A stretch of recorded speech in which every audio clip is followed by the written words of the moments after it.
For all x not equal to plus or minus 3, find an equivalent expression to x squared plus 4x minus 21 over x squared minus 9. Well, first of all, why do we care if x is plus or minus 3?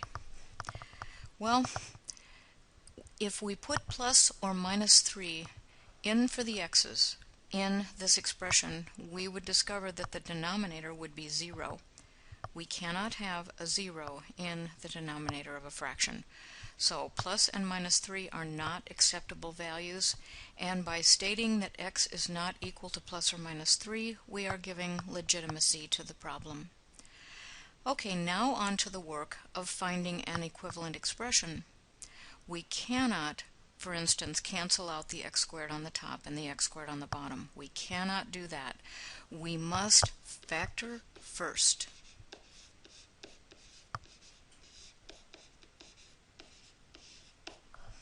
So we can factor this numerator by placing an x in the front of each of these sets of parentheses, and now I'm looking for factors of 21 that add up to 4. I think I'll choose 7 and negative 3. They are the two factors that will multiply to be negative 21 and will add up to positive 4.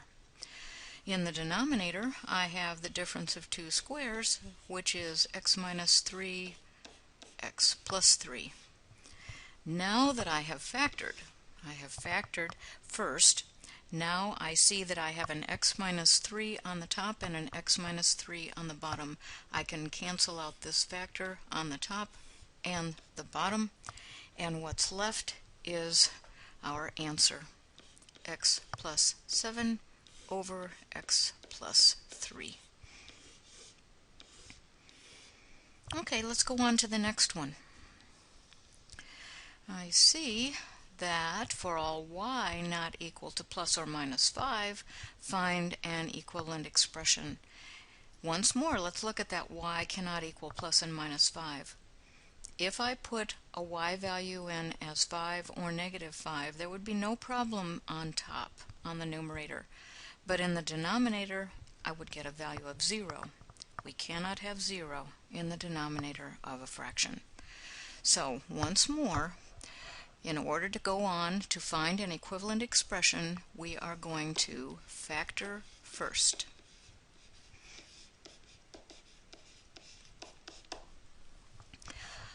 I see xy plus 5x minus 2y minus 10. Since I have 4 terms, I'm thinking that I will probably do factoring by grouping. Let me do that messy stuff over here on the right-hand side. xy plus 5x minus 2y minus 10. I'm going to group the first two and the last two, and I am purposely not using parentheses because I would run into trouble with that subtraction sign in the middle. xy plus 5x, they both contain an x, so I can pull it out and then have y plus 5 left over. Copy this subtraction sign. Now I can factor 2 out of 2y and 10, so I know I will have y and I will have 5. But do I need a plus or a minus in between them? I am going to have a plus, because if I multiplied this back out again, I would have to have minus 2y minus 10. That was the original problem, was a minus 10. Okay, well, lucky for us, we have y plus 5 show up in both the first part and the last part of this expression, so that means that y plus 5 can be factored out, leaving us with x minus 2. So that is the factored form of our numerator, y plus 5 and x minus 2. The denominator is the difference of two squares again, so I can factor that.